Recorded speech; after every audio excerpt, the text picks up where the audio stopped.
views and opinions expressed in this video are those of the creators and do not reflect the views or opinions of any individual or organizations mentioned. The content of this video is for entertainment purposes only and should not be taken as factual or professional advice. Viewer discretion. Now media yuji kwetuli gabulijjo tuzze ne entandalo tubadde tuludde okukolamu naye tubadde bwetuti ng'ebintu ebituwuuba bingi nnyo na Apostle naye kennyini Victor yo wendi wano nze na Apostle Jonathan Nelebo okuva mu Millennials for Christ we tuli awo Apostle kuuza ku bantu.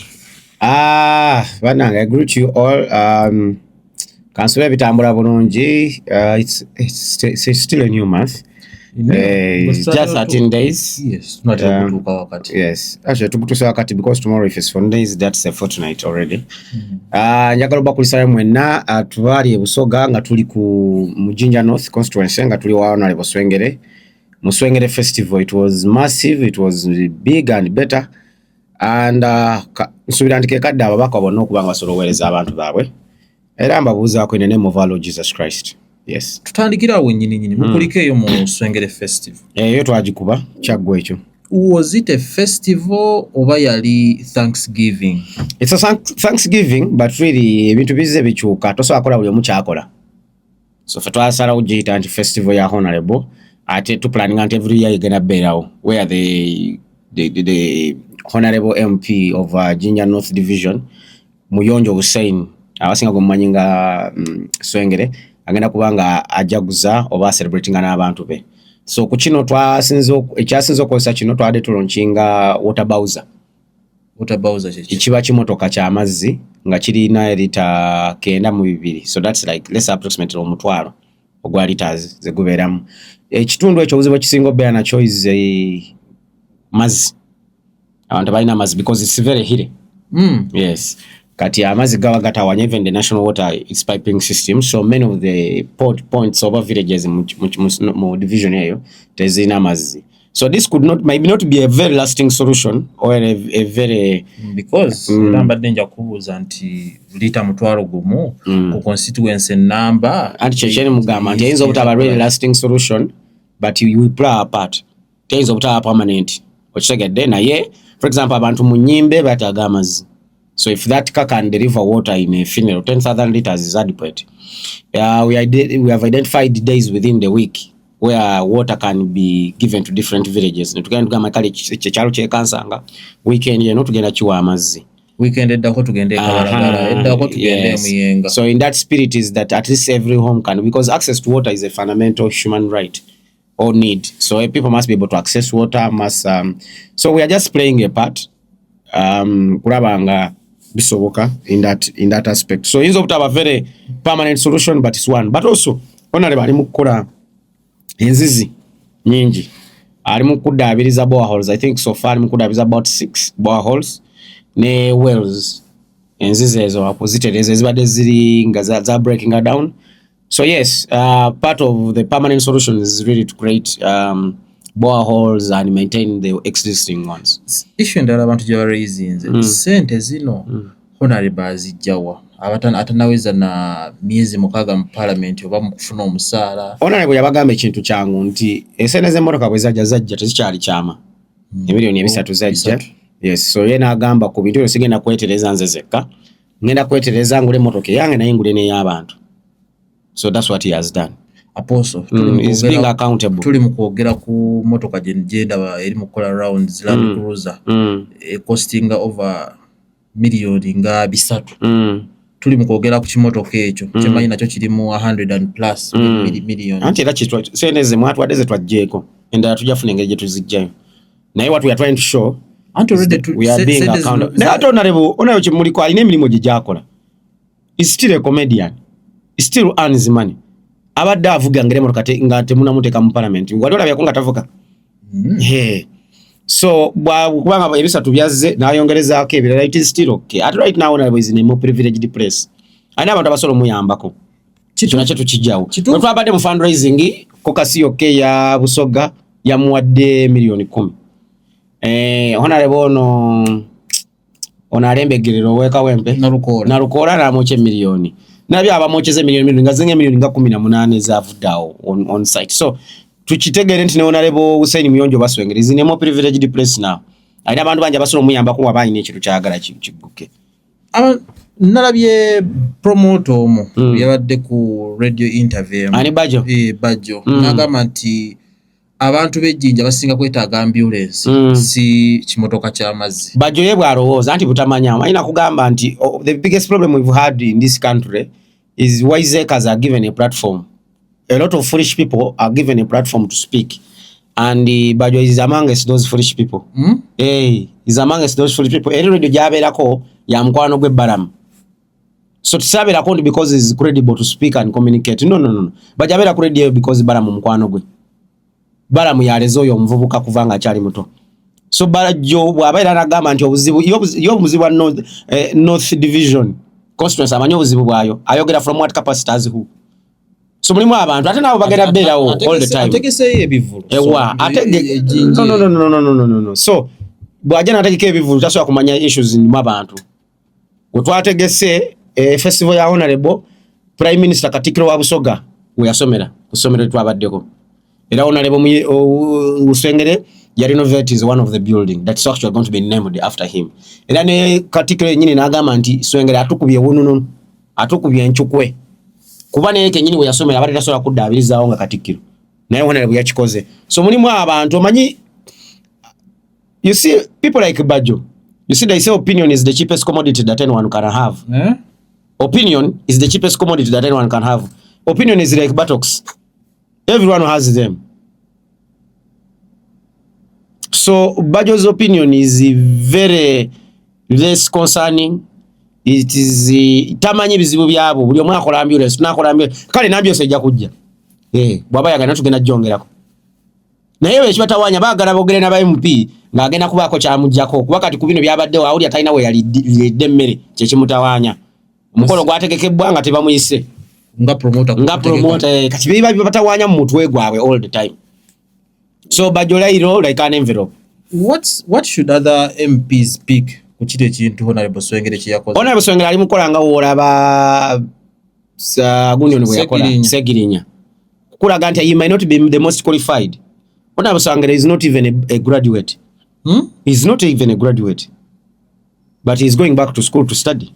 That one I've told him time and again that he has to go back to study. Agenda soma mateka. We want him to be the next row. Honorable Muyonjo Hussein, is he fit for that position? Okay, mwafula kwa nabali fit ba Matias Mpuga bakola kibaliwa badayo mukulima mwanyi we mwaba wabadda mukubba. So Muyonjo Hussein is showing you that it is not about qualifications, it is about the ability to identify issues that are concerning your people and doing things for your people, and that's what Honorable Swengere is doing, and that's what we all want. And I was invited to Anti-Faction as a religious leader. You saw the dynamic and gangamatic prayer. Esuti ejo wali yambadde. Kintu wachipika nnyo. You see, an opportunity comes once. Kati bw'ogifuna, bw'ogisitula. Olina kukola buli kimu. Kote tolina omukwata nga amalayo. Tolina kukkiriza. Kuba kiba kizze. Abantu era ngenda sinzira nnyo ku bintu abantu byayogedde kwa comment mbadde following nnyo osanga basobola okufuna okuddibwamu nga bagamba nti Swengere emmotoka gye yaguze empya enjeru Land Cruiser miliyoni 3 n'okweyongerayo bagamba alinga avudde ku principle ya struggle. Kati aboogere butamanya manya abantu bano balina ekintu ekizibu nnyo abantu baffe abali wano obutamanya nti bo baagala bakumanyire we baakulabiranga oleme kuvaawo. Oleke kuvaawo. Bobi Wine, His Excellency, bwe yakeera n'afuuka president w'ekibiina ekya NUP yafuna V8 mwana mwayogera nti eri bulletproof biki kyagifuna naye nga one for his security purpose, for his security reasons, but also is no longer a normal person. Tukize naffe nti Honorable waffe Muyonjo Hussein is not a regular person. Yetaaga akamoroka akarungi atambule bulungi asobola okuteseza abantu nga is comfortable. So bonabe alikira kutono nemoloka ebera eri safer nowe befunya akabenje is safe katuna abageze bubi oshegedde. So ona muleka anyumirweko ona yomuleke kuba ali mukunyumira naye bwakolera ki abantu beranze kyensinga ekyo okwagala saagala onalebo abe munaku wavunga tasobola kukolera abantu abawenga naye bwakola ki bweyetereza bwebuweereza obutuufu obw'abantu kuba ne president wani bade mumugamba nti president avuga eggaali nedda n'omusumba nga nze bwenzikwatamu nina kwetereza nga bwempereza abantu so tukkirize nti honorable Swengere Katonda alina we yamutaddeko sente z'emmotoka zino baziwa ababaka abo because baba manyi nti balina gye bavudde mulimu abako nga bali tebavuganga ku mmotoka nga emmotoka gyasosofuna kituufu kati Swengere abadde avuga emmotoka it is not a new phenomenon for him actually yayongeddeko ku mmotoka z'abadde alina yaguze emmotoka ya enaku zino abadde avuga bitama obadde ogiraba Mitsubishi eri bwe yagwa ku accident Kawundo gye twalimu n'agula Mitsubishi nga tanayingira na parliament nga tanalira na kulayira so kikulaga nti embeera ennungi ebaddewo Honorable Swengere already alina amaka alina family yazimba dda nalabye omukyala nga ali n'omu ku baana so kati waliwo ebintu byemwagala okubanya mukyala wabadde naye emyaka 17 yes 17 years so omuntu gwe mulimu kwogerako already alika ku radio ye jinja akyakolayo tavanga ku mulimu gwe akyakola ku baba yes akola skits zazanye eza comedy eno TV yamwe bukedde kyamusasula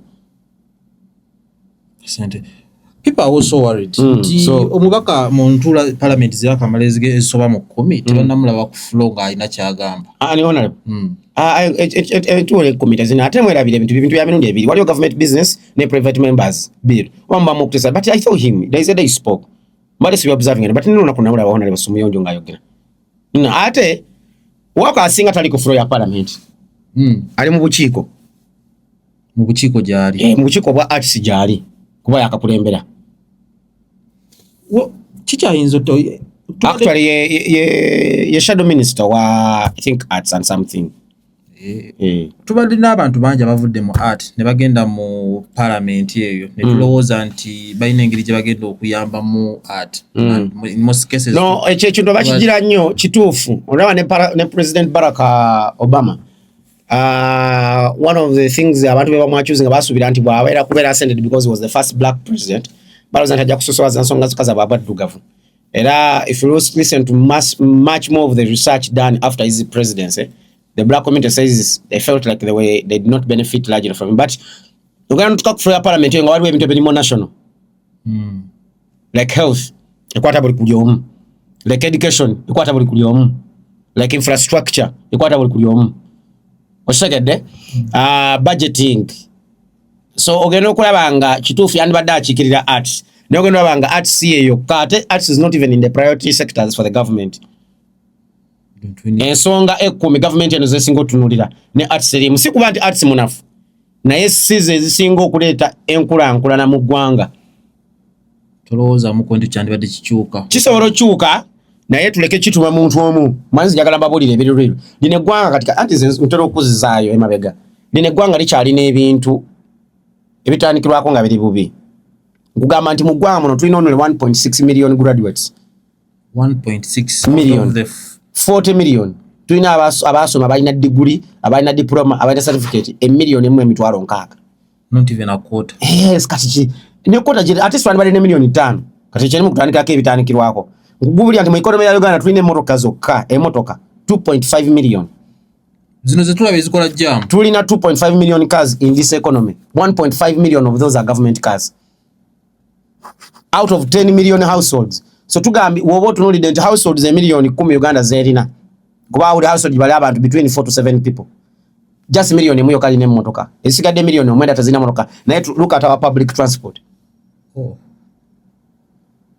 you get the point so there are more fundamental issues that tulina okutunulira as a gwanga tusosowaze tufocusing on so honorable MP ono bw'omutwala mu parliament agenda osanga waliwo ensonga tulina ensonga issues eza accountability ne sente walabyenti sente bali balina okubeiringa umeme half of it they don't know where it disappeared but then following an story ya kosase je badde ku nyumba za NSSF zimara bani violence yes so there are more ogenda banga waliwo ebintu ebiri more national atombako no mulonda he ceases to be a constituency leader he becomes a national leader because really chikolwa gwanga bayita national assembly so ageno tukayonga waliwo okusala wa majeje garaga nga alina okuteesa nti bannanga amagye temugatwala mu garufu nga tetusazeewo. So ojja mubanja ebimu naye omanye nti bwatuuka ali ateseza ki gwanga kuba waliwo okubba sente zammwe okutambula, waliwo efugambi. Sinabadde ndaba story y'omwana oli eyabadde wa Pastor Wilson Bugembe eyasavinga emyaka 15 ng'omusango teyaguza. You saw that story ng'omukazi yamwera bwayiriza nti yamurepinga. Now those are more fundamental issues. Amateeka ne delayed justice, there is a lot of backlog within the judiciary system. Omusango gw'ettaka gumala emyaka 15 nga gukyali mu court. Kyali mu court lwaki temugukiriyalinga ne guvaawo? You get the point? Baana bangi ng'eyababba ate yabasiba olw'okuba tebalina busobozi. Mpulidde stories ez'abaana bangi nga bamusiba olw'emitwalo 2, 3, 5 n'agenda ebuzira. Kati omubaka ono omuwa obuvunaanyizibwa buno bannange oba omuwadde naye agenda tuka nga alina he has to wear national lens ateseze eggwanga lyonna at large. Okitegedde? So honorable Swengere muleka anyumirweko nga naye bwaweereza naye muntu naye muntu kyekisinga obukulu naye muntu bana musaasireko waseeredde mumujjukize ng'omuntu naye tebamukangavu temutiisatiisa bannange. Aya aleka kosi osongera kusaba nti bannange emyaka nga 2 gatumala okubateeseza n'okubatereeza. Ebisanja bina emyaka 2 gokajima mitono mwabakuba bagamba nti omutalina lwa ku bukulembeze. Anti kati omutalina kulwako kati aba honalebe kyamutaddeawo kuteekawo nkyukakyuka kati okuggyako ono ng'amuggyeko naye aba talina kuta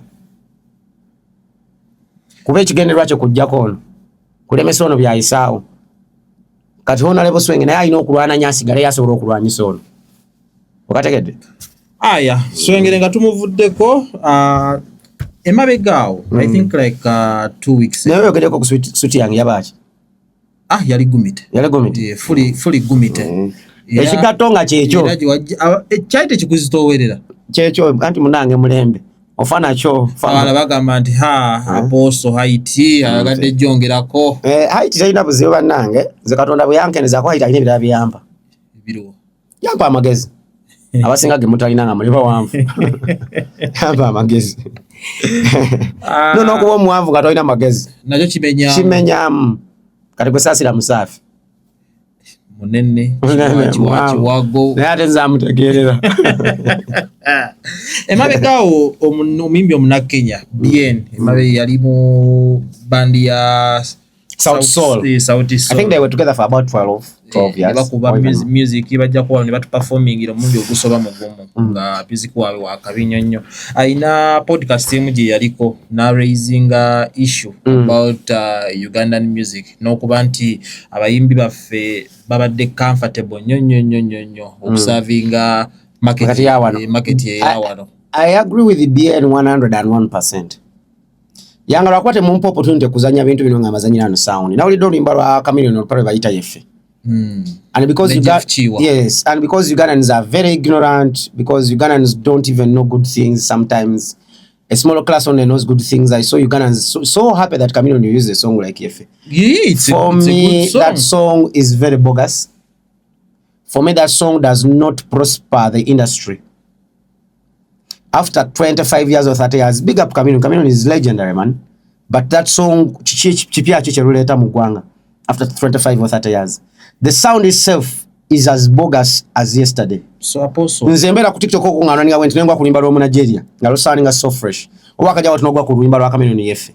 Nga it sounds very poor. So you want to say? So I want to say that song is poorly produced. The video is equally poorly produced.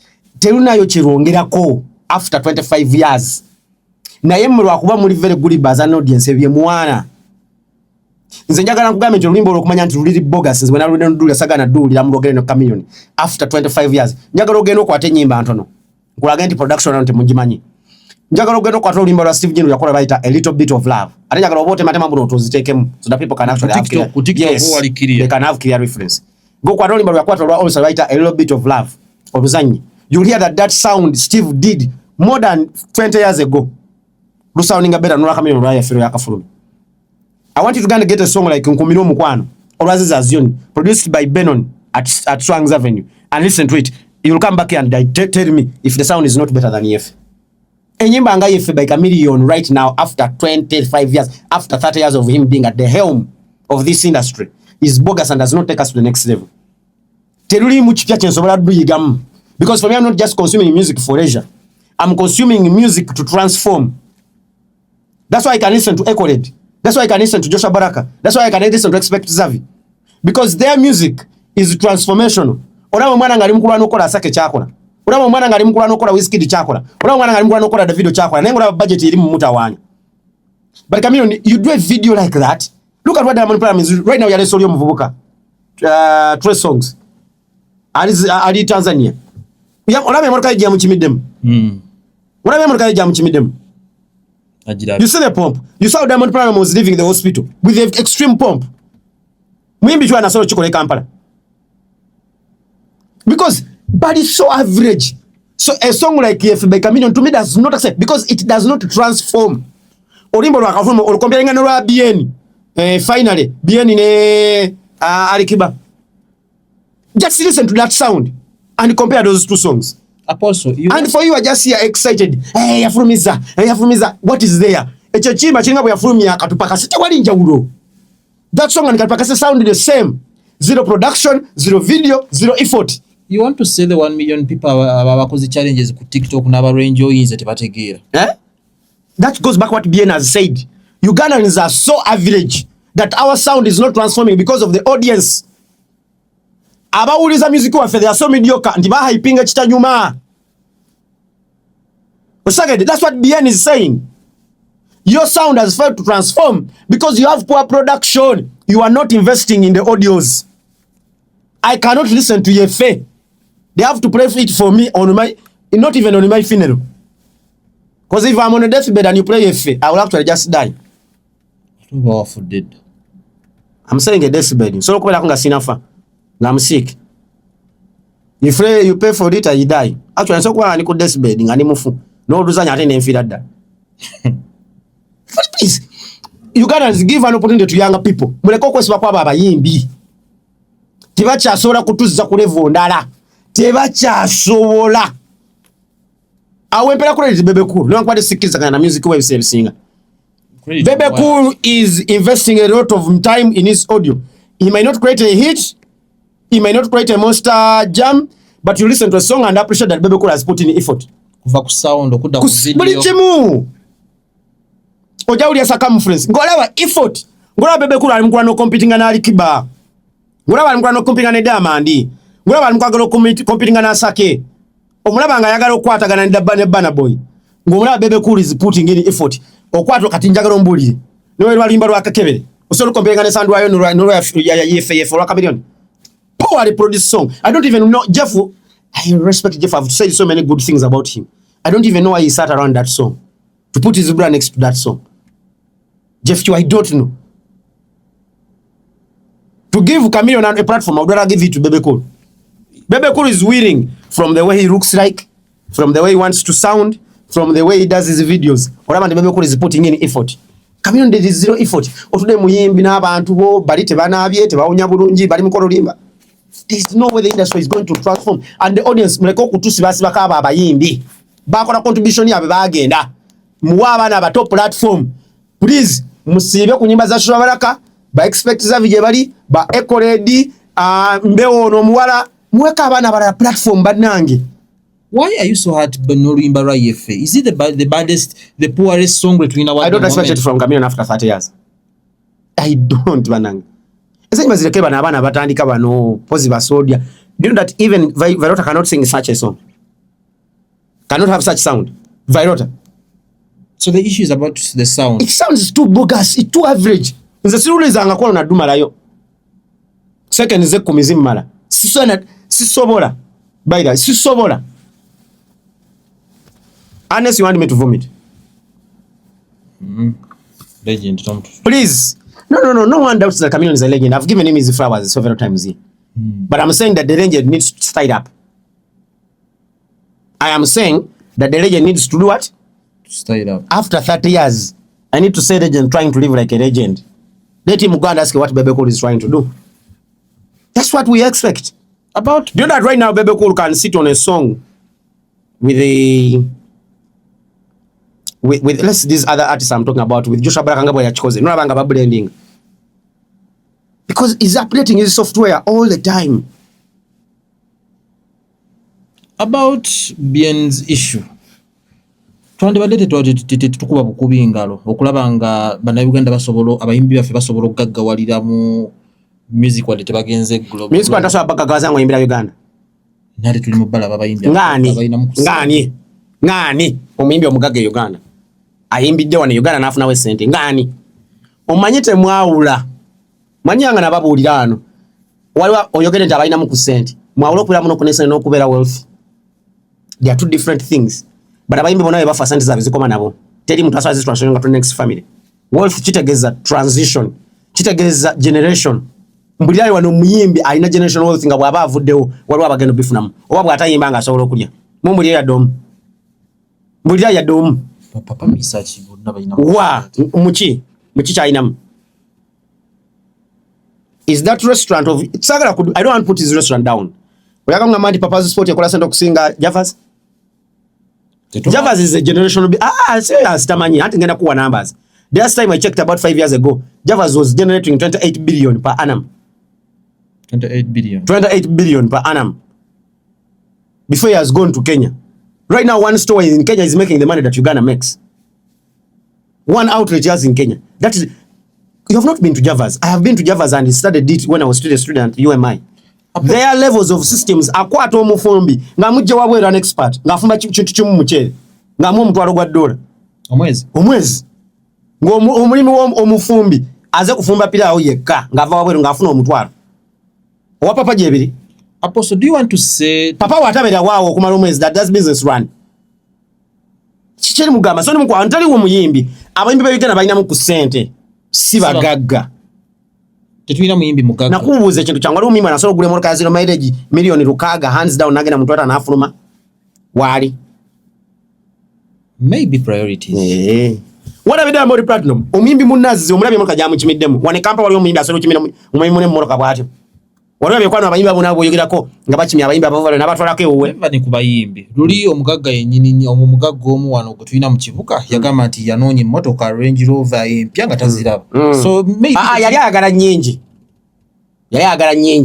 Nze njagala omulyako omuyimbi yadde omu ng'asobola okukyaza omuyimbi muno okuva international wabe n'amukyaza ewaka ne babeera ewaka. Katugambe P Square eze Uganda ng'oli kyaliwa kanku example kyaliwo omuyimbi atanyiga ngambe Joshua Baraka ng'asobola omukyaza mu maka ge ne babeera ewaka nga Diamond bw'akola. Diamond has a home nga it is a hotel nga kati ku maka ga Diamond ne bw'aleetawo omuyimbi ani asinga mu nsi ne bw'aleetawo Jay-Z abeerawo ng'ali comfortable. Yes. Ati kyo kitaliwo. And Diamond has all tribes of cars in his compound. Emotoka ziringa 30. Jay-Z wakera nga ayagala VH bagimuwa. Wakera nga ayagala Rolls Royce bagenda gimuwa. Wabanga ayagala Phantom bagenda gimuwa. Wabanga ayagala zonazi AMG zabwezo weziri. Wano tulina pangisa. Wano tulina pangisa. Omuyimbi wa Kampala balina kupangisa. Jay-Z wagenda wa Diamond wabanga ayagala kulya bufoma na aleta place restaurant. Hotel n'amana agamba mu mfumbire. Muyimbi kiwana alya. Ng'omuyimbi akubira simu ndibanda seno zo badogeno okumpa amunyimbemu jangu sasule biri wane nemye kuserera. Sibe baberamu. What could be the issue? Okulaba nga n'abayimbi nga Diamond Uganda abazeleita basobola okubanga bo baachivinze ebintu bino fenga tunabifuna. One management. N'abayimbi okuba abayimbi bano basetinga byadisike ebyekisiru bule motoka zimba ku nyumba kufuna omukazi zaala abaana ng'ensobo ogimaze. Very useless yardstick. Uganda artist set. Ate bali ba founders be basetinga. Chwana buli mimi agamba ndi mu kuzimba. Niko nabene kapeke ngali wa ngali mugamba. Tuli mu kuzimba amayumba. What is a house? What is the liability? Wachi mwe yagira nyo muzira liability. Enyumba ekokolera ki? Eta sente meka. Okuja ko kononera. Kankuwe chokulabirako. Julius Chazoyo yali na nyumba jerasula ngamwe ye million Edda. Kati nje kubulira inside information. Ngachapangisa Edda. Nanga mu yakana azimbe nyumba iji azimbe bunga. Yamaizange musabe million nyabuli mwezi ogiberamu. Aino sawo omuddo, aino kola sekanuya, aino sasula utilities, aino jidabeza, aino teka wemba, buli kimu. Nenga mukupangisa ya spending million eja. Yensonga ki yagala nokuzimba offices za Swangs. That's why you are renting. Yagamba okuzimba offices za Swangs, neta gogena nefuna prime location nga mu Kololo. Nenkwate million $2 za dollar just kugula taka. Atende keke kizimbe kira $1 million. Why don't I rent? So abayimbi bano baganya okola business buba roza bintu bya sino kasanzimbe because they are coming from poor homes. where they did not have houses. Walodi akona navyo yewanira mu nyumba. Ntina zimbye nyumba alio chulideko. Walio chulideko. Walio ulideko kati shira gashumanga yewanira mu kuzimbe nyumba. Bino bili mu bayimbi bana abatalina gye bavanga. They come from nowhere. Tebakulya mu mayumba. Ne bebe kulu yagana okuzimba nyumba because of that. He was coming from a rich home. Nge nyumba temu exciting. It's a normal thing. Nge nyumba temulya. That's why yalawo gizimba. Ne mbibwa wano ekibatawaanye ebiroto byabe babisettinga wano. Zimba nyumba, vugako ku mmotoka, funa omukazi muzaala abaana. Ng'obulamu obwo bumaze. This is the problem with Ghanaian artists. That's why they can't go. Omuyimbi okwata omutwalo gwa $1 akuteke mu sound gumulumanga babaana. Kusindika baana. Omuyimbi n'omulaba nga tasobola kwefanga, tasobola kukola ku mannyo. Ffe tetubikola kuba tetulinamu. Nga nze n'omuzinamu ssente. Ganya ngenda ne bagajja mugula ne bateekamu amalala. Kubanga bana bala bakisitu bagenda ne babikola. Ba Katrina. Naye nosanga omuyimbi nga amannyo mulimu ebikala kampa. Omuyimbi wa Uganda nga sita. Ngagayiza akakola. Nga inaali nga gwe bayo kyakunga olususu lulinga olw'embulu. Ngola omuyimbi teyefaako. Nyogera n'otulina akavuuka ka Diamond. Nga kalinga ekyokulya. Nga naawe oli musajja. Kajja wano press conference twalina ku mestirwawo nenga baba. Nga naawe omusajja okatula n'ogamba yeah, that guy is a star. Kali mu kinu. Soko njeru nga white yennyini.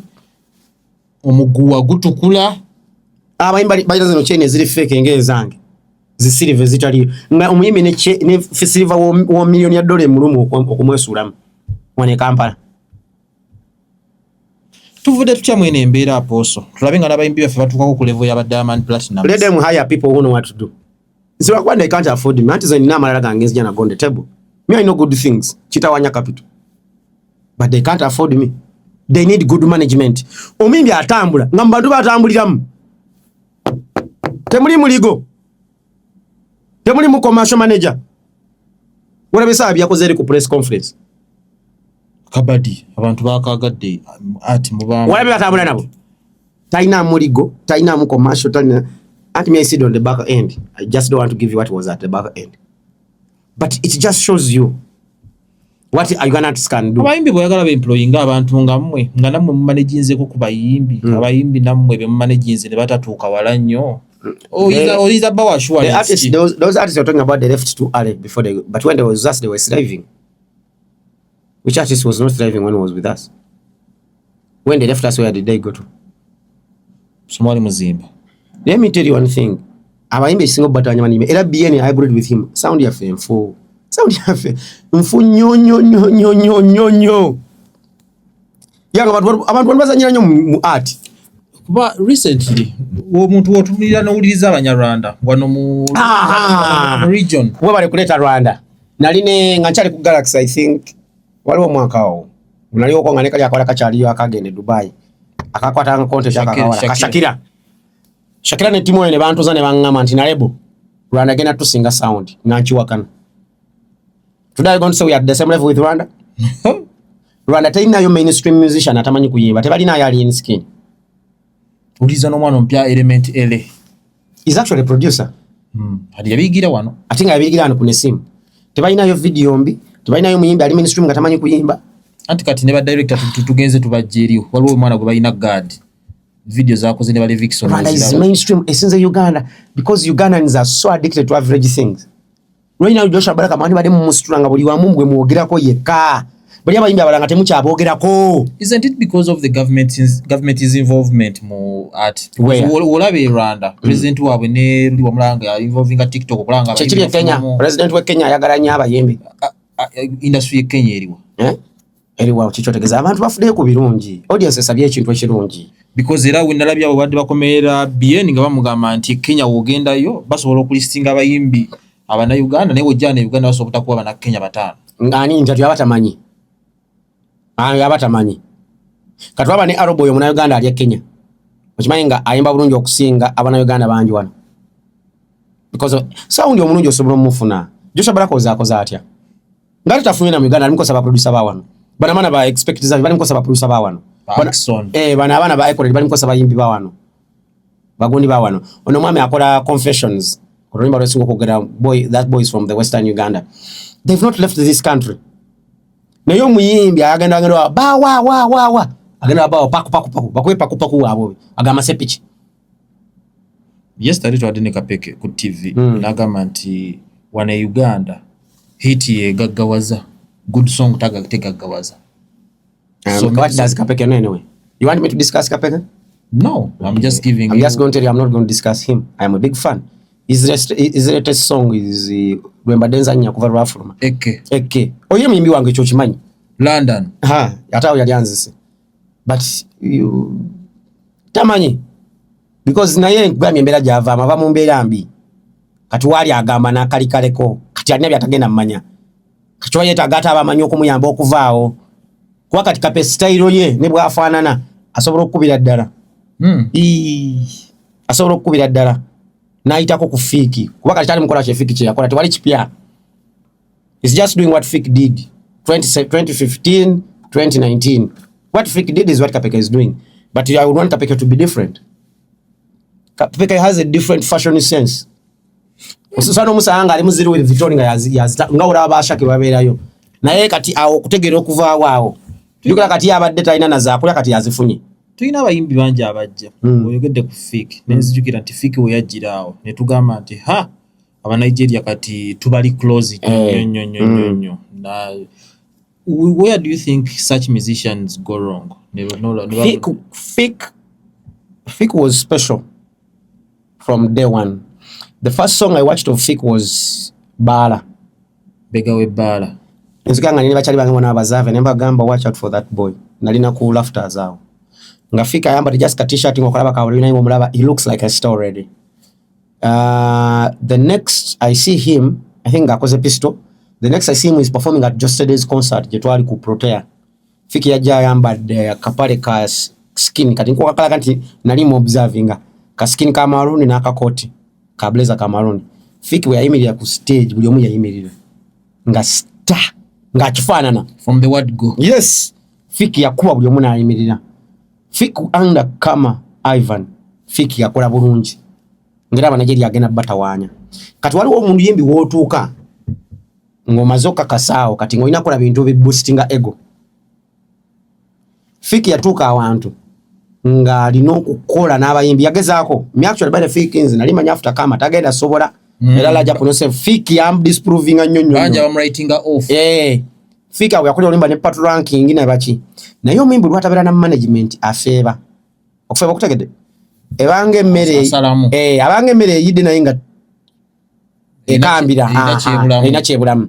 Ndi Fiki yasigala awo naye owulira mulimu ka ingredient akabulamu because manager no kyakola a building oftentimes they build a brand ne baba ko bakulabira ngolina that extra katika extra kaliwo nga kama wali bwe yavaawo njolimanga kuba nga badola ba Spice wabade ne Roger nti waliwo ebintu Roger byakola nga beri ntolima ne lwanga siba amanyi Roger alufirako ne lwako erutuuka mimbi chata sola kola because abayeka kati gundi ono Ivan kama bwe yavaawo Ivan kama Fiki n'abeera yekka enyimba nga olwa patranking lwali nubira kama ulire mangi because singa Ivan yali yalaso kuneleta patranking n'akola 2 mu Uganda nikibanga kirawe kimutadde kati agoinze mu Nigeria manager asobolokera na satubanga n'agamba kati togenda kuddamu kola collabo yano kati swe collabo tukole ndani Diamond naye mwimbi abeera kati ataso agikola no sacrificing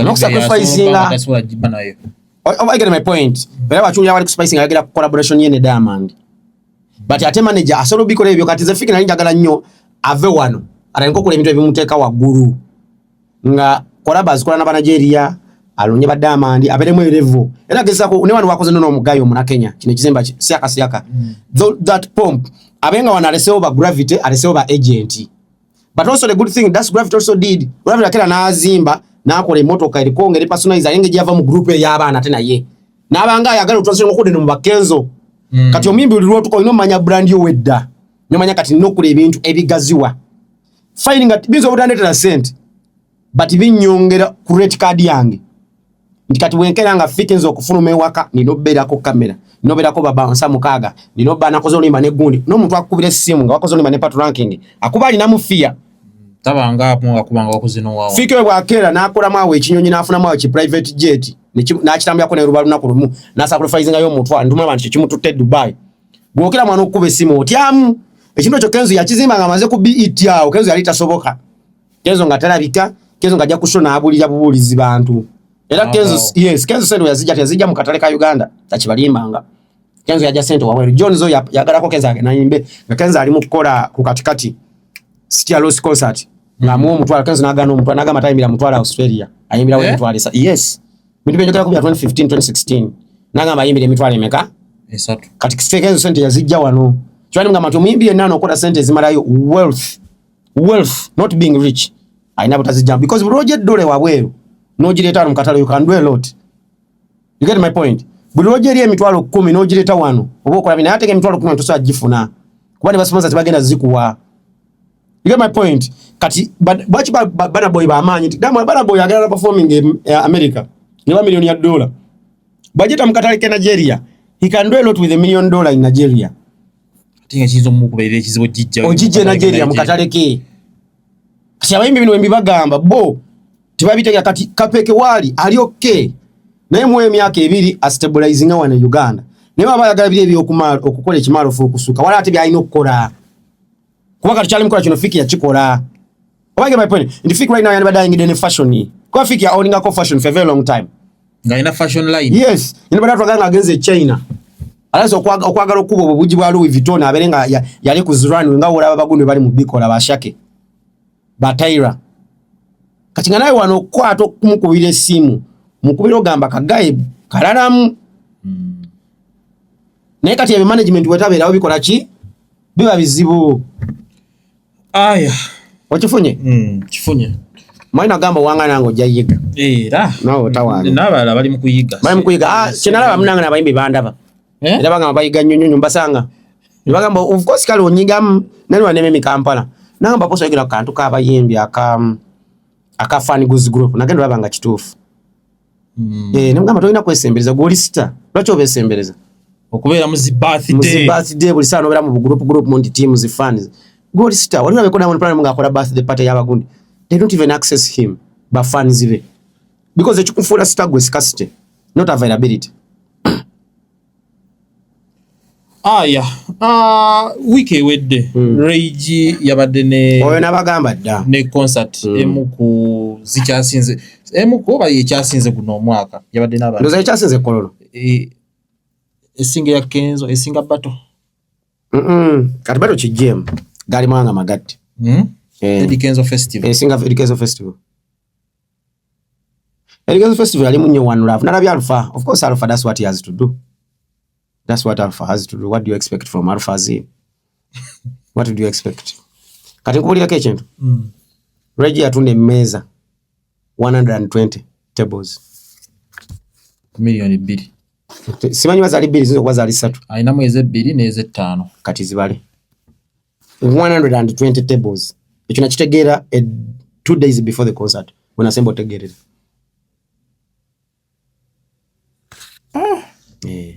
Awo kali nawe milioni nga 3.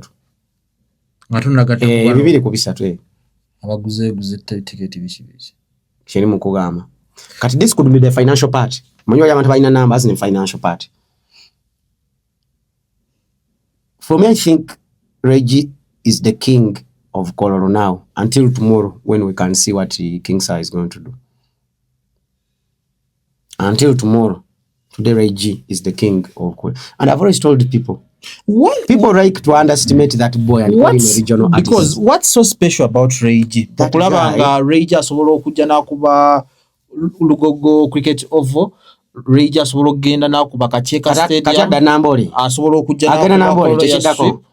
Reggie oyo muyimbi wa kabi nnyo. Reggie mwagala nnyo muntu neyange regional artist, but Reggie is a national artist. Nakikugamba ano, sakigamba luli. Reggie, mumulowooza mbu language, music is a universal language. That's why twawulira abakongo nga tetumanyi bye bayimba. But the melodies were very good. Tubadde tuliza kana akayimba kono nvoke nako Rachel nangai tiri amanyi kye kiriko. Ne tukawuliriza. Because music is a universal language. And I like the arrogance and the pride that comes with that boy, Reggie. Amanyi kikyali. Atekamu effort mu production. Kyembadde nkugamba. Mulaba ali wane simu, ali waba ati nibani, video za muzigo zali mukora. Is a national artist.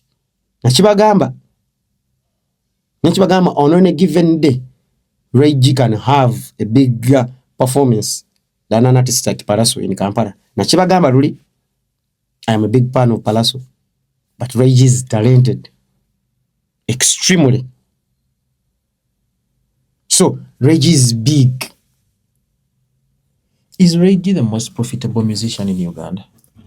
That is the most profitable show he has done this year. Since this year, He made more money. There's no one. He made more money. I'm sure zinzo kwaza amazanga zingidenga 150 tables. Natana teka kopi bilala. Show ya baada ya mtu alimeka sesa tu. Nesatu kweta. Reji mumuveko. Reji mumute. Nzo mtu yasoko kuntulisinga ku Reji was my ex-girlfriend bwana naye ku campus. Bamutangalize. Yamungama ntwali omuvubukana lebo like music 20 nga 15 16. Kati metwagana ngane bamale mbala leyo nga tumusanga. Zinamu obudde laita mukko. But Reji is phenomenal, man. What has Reji done differently? Baba yimbi nga ba land soje jinja che balina ko employee nga balabikenga nabo. Reji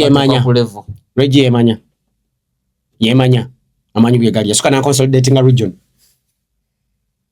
We are building a base mu region ye. Namanya ntwali kati busoga yoke ni bantu emiliyoni nganya. Kati omuyimbi nga land soje asoka consolidating emiliyoni nyama nyinti zimutegeera. Zimumanyi zimukiririzamu. Ndisobola okutambula okuva ejjinja ne zijje Kampala. Bamano chikole ekyo. Ajeno kati wamano we amalo okola ekyo n'atandika okunonya new audiences. Ngambe nti omuyimbi lwabera ne management. Amanya chikati chinji zako. Kasa yakola oluyimba. Noda n'omuyimbi owembala leyo mulago bayita Posha oba omumanyi omukyala. Owa masaza. She was here yesterday. I think yesterday. Wano kuno hambo? Nabade nayi wano. Reji kasa amalo okukola ekyo kuba ne Posha ali big eyo. Ne mugamba what you need to do is now to go into new markets. What we chituita what we kusoma twachitanga Ansof's metrics. Oba it's not the BCG where you identify new markets. Either you do market development, product development, market development, or something like that. Reji we again amanya nti amazo consolidating a region ye. Ya nonya new market. The new market was the Central Buganda. Central and Busoga or Eastern. That's when he jumped on a song with Spicy and the rest is history. Bwe yakola oluyimbo olwo nakugamba nti that is a classical song. Jehova najebuda buli muntu wa mu Central muno. Ngafuna owere bajaduzanya. Kasa yakola oluyimbo olwo mu introducing wano. Spicy Dana introduced Ray G in Central. The rest is history. Music omulera yino gwe bayite bamanyi owe ne baje ne bamupikinga. So Spicy Dana. Era wona badeno nga njogera ne Posha. She has a very big stone on that guy's career. Wona badeno njogera ne Posha nga mugamba. It's the purpose for a collaboration. Why an artist does a collaboration is to sell yourself into a new market. Orija abalina. You get my point? Nti Posha kata consolidate in the Western. Wachirabye ku Omega. Omega abadde unainga tayatula mu Buganda until when she did with Cindy. Kati yatudde. Kati nyimba zona zanadda ko it will be easier because she has gotten attention. Tukirize nze musajja musoga. But the attention moves here in Central. And what is 70% of the GDP is here. So focus say better one. It is just to get you not to get to nyezi send one in Kampala. Nanga nabade njogerera bino ngamjogerera ijinja. Chekiri chiringa chogamye ndi sento zijja wano nozize jinja. Kati atena very young. Thank you for being a bright student. Right now when kwate millions zange 10 nenzije Kampala. Nenzitwale iganga. Nsobola ogula 10 kwa 5 ku milioni 8. Newo gama tukosigale jinja ofune milioni 10 kiba kizibu. Oba kitegedde. Kyanga 10 jokka. Naye nga ate wenonye 10 sola milioni 10 sola dizimba mwano kampa. So agula 50 by 100 wano Kampala. Naye nga ate wenyingire bafa iganga 50 by 100 ku milioni 10 kola ki? Ogifuna. Kati kyekiri mugezaako. Alpha kye yakola. Alpha yali ya consolidating Busoga as a presenter. Naja nayingira Galaxy, nayingira NBS. Kati omulaba nti ibabena mujinja is a heavyweight. Bamwekona ko bagweri. Akati Alpha ali mu level nga ne uma ne mpyo wa jinja amutegule. Top. Atawa agala sola va. Top. Omumata ina mviri. Top. So Yanga Ray G is top. era wano Spice kazi introducinga namuwe knockout kati Reggie emanya nnyo Reggie alina bingi byatakola ate Reggie music amtadde mu sente ateekamu njala mukikirize video ene empya ateekamu ngamba agiteekamu omutwalo gwa ddala ateekamu sente ngaleeta kuba zikola so for me I think are concerts still more profitable? Concerts they are going to become less profitable because they need a lot of input and the sponsors are not funding more. One, because of the characters of the artists, they're either political or but also the funders have found so many other avenues where they can put money other than concerts. Concert is kyategeeza kinene nnyo mu career y'omuyimbi. Of course eyo mbaga ya muyimbi yetagokola because they can make more money from concerts or tours. Kati lwabo muyimbi ategeera Joshua Baraka amulaba nti ali mukola tour. Alina ne gyagenda okukola wano e Kamba Uganda. Kyengenda mukaza tour za wano. Kati sibangamba abayimbi. Nali ne Spice Dana. Actually ngenda mukyalirako yampise. I'm going to plan ngenda mukyalirako. Mwa Spice Dana waffe. Namugamba akole tour. Azirange next year naye nga akitandika kati. Agambe January mwe nabanjagala ngena bera mu Busoga. Ajikwase ba promoter be Busoga agambe kache ka Kindu Stadium. Ademba the same thing. Agambe ngena mali myezi 8 nga siri mu camp sina wala we performing. Either osanga kutuwa zizokka. Agambe nti mu December nzije Kampala. Nzije Kampala. Timu yetuure e plan ng'ekintu ekyegene nonye ba sponsor. Lwaki tukimukolera? Kati kiba mukukkiriza yeka sakkiriza ne ticket tuziteke nga ziri ku spicediana.com. Abagala ozigula across. Hata kisobola. Kisoboka. Yes. Netugamba January sitaina wala wana performing agana beda jinja era ba promoter be jinja be consolidating bekolemu omulimu kati Spice Dana takikola alange tuwaye mu Uganda agambe nti mu gwokutaano Northern Uganda abana ngana bakuke banonye bife bagenda mutegekamu agene mu Eastern ate nga kisaawe. Yes Spice Dana agenda okuveeyo ngaine emitwalo gye 10 gya dola nga jibe giri ekyokusiba jarasobola funa wano mu Kampala jarasobola funa mu Kampala nga alinze show kuzibagenda mu milioni 6 anonyeko ekitete ekinyuma weba bouncer anonye convoy ye mulaka ya bay Range Rover anaenda bajirine eri Makindi na ulida agamba nti yetebera Makindi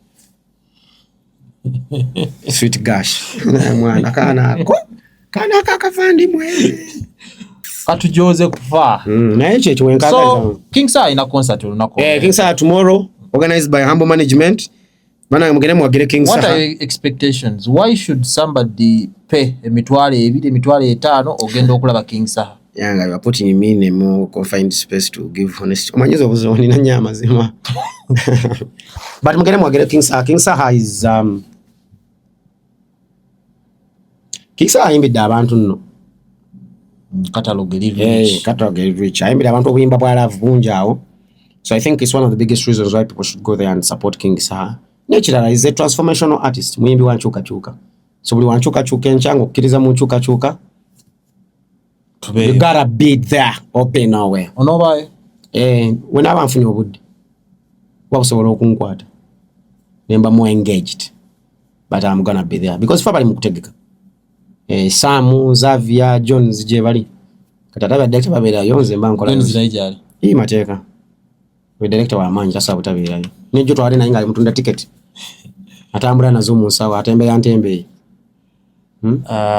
ngatumaliriza sweet shiwa mulabi Gashumba kyakoze kyabadde ateekeddwa okukola atya manyina bagamba dda wano nti Shira Gashumba is the next Zari ojukanga kikugamba Yanga wakyogera wano nakikugamba obuzibe mulina Yanga temumanyi ate temwagala kumanya nti temumanyi Shira Gashumba teri amusinga showbiz mu Uganda mu bakazi era tewajja beerawo omuntu yekka gwe nkugambye amusinga ye Zari Hassan kasita Zari avaako sweet shi yaddako era Shira kyabakuba emyaka emirala 10 si mingi anti kati alina 3 even at 50 Shira is going to be top ekina kibagamba yakoze interview eja etawanyiza Uganda yonna because the investment of that brand the father has been investing in that girl's brand from the age of 15 not 15 8 yagala ku TV 8 nzibona soko kulabira Shiro yonti to ngakoze sweet 16 birthday nga ba ready andweza abalese waka ku birthday ye kati ekintu ekyo ebyemuli mukulaba kati Shira has built it for more than 15 years over 20 years of being relevant so Shira ye next Zari Kyala naye Kenya agamba nti wasanga zali I'm one large upon yourself because akimanyi oli a queen of showbiz deputy Shira Gashumba Yeshira Karo Gashumba era Shira akyalimu emyaka emirala meka 2 ne kwata anajja tutawanya kati kalagawe gwe kalabe ku myaka 3 olina limanya ina 2 nga mwenda kali wano kakonyo wano sata naye kakyaba kalakata kyona niwe gamba nti muleta bino kompera ngambo etani yabaani. Those are jokers my friend, those are jokers. Shira ekitiibwa yakyesigaliza anti kati Shira kyalina one Shira is a very beautiful girl very nze tali mu speaker zange kubanza ndi wa 4x4 ndi wa sino track aganaga nyinya 4x4 but omulaba ateze aina kanu kayagere ndabira nga abavandimwe characters ezimu yagambye kanu kayagambye nti my skin ngene njikuwe twabanga nange mbagamba ku baana bange kati abaana bange oliyo naddala oli omutwe kyako muzungu era namugamba nti I gave you a skin a color gwe ajimuwa anti mama wange mweru nnyo kati ate jjajjange singa mulaba kazala mama wange simanyi na bwa sinsina nti oli muzungu ne mugamba najikuwa that many people are spending a lot of money to get. I gave it to you for free. Kati bwe yagenda kana kanenda banga ayo bintu bikwataganye ngo buvandimwe kutukute wamu fena bwe pala kana yagamba nti gamale wana ngena n'emigambo nga malega kuwa so anze ni musajja nena ngene nennyala okumala okuzala buli muli omusimala gazala mukazi yes because I cannot give you all this beauty for nothing. Abasajja temwatuuse odya ewa ebibiri bavandimwe tubera gwe tulaba Gashumba nga abyogera abavandimwe babeera babeemanyi kutwana Gashumba nga abyogera tata we abavandimwe andi mu makulya no mu Buganda batyo baga amambo you must feel yourself you know kwe feelinga. It is good to be proud. Nyamwe proud man. So nalabye switching abikola ne manya nti kata oyo muvandimwe omutuufu ayogedde yemanyi. Oli kusaidia ani? Ni kusaidia Shira Karo Gashumba. Ni kusaidia Evelyn Mike. Zoni Evelyn chali wange ne Shira Karo wange. But you see, I was at Oras on Friday. Evidently, I even talked to Evelyn Mike yesterday but one. I saw Shira with Alex. Ngembira nungi. On Friday, I was at Oras. Week tenawera. Alex naja na abuza Cheyo. I was with Cheyo. And some other people that I will mention here, I don't want media. Tenawera. Baba de together. Gawatude wali mu central. Wali. Era avude onozasanga musanvu. Nibeyongera. They were together with Alexander. Era kigambe ne gundi. Evelyn. Nekimugamba Evelyn. Kwa Evelyn is also my girl. Tunalabye agala milioni 8. Ayaga milioni 8. Bambi Shira. Olunate kati oyagala muntu afe. Shira, there is no way we are going to get 800 million. Sasi okirize bakusaleko kalebule. Okirize nti bakusaze kalebule naye kati Evelyn wanga najja wa 8. Anatunda byenda anasigaza ki. Atunde katago please. Muleke naye nga yategedde. Kyemanyi nti yayize. Ani? Evelyn. Olwa kanu Shira ke yayo. Shira akubaina kanu ke yarabisamu akokuba simu. Recording yaabwe. Tewakagala. Yarabisamu nnyo. Yarabisamu. Yesu shibe nabi ayogedde bituufu. Oli kusaidiye motoka yake genda makindi. Kusaidiye ne ya Evelyn. Wabona bange. Kale. Bona bange they are both my people. Ina chenja gade naye kanshireke. Kijaleto obuzi. Kale, kanve Kololo nange ngende makindi ndabike nga serving. Nawo twale Range Rover ye machine. Bye.